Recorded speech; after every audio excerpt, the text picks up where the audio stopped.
Hey, what's up guys? Adam at Time Warp here. In this one of three-part video, I'm going to show you how I custom painted this Harley Davidson motorcycle tank.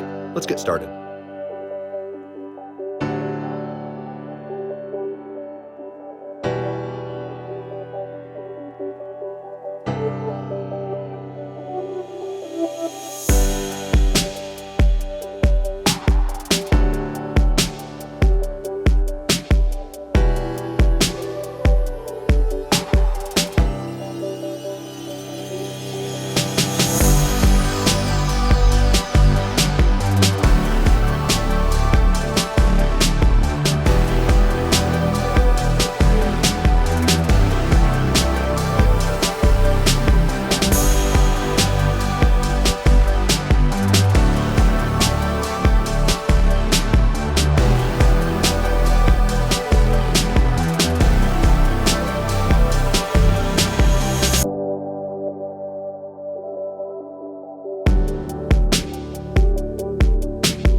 Be sure to keep an eye out for part 2 of this 3-part series, and check out Limeline for all the paint supplies that I used in this video. Thanks for watching.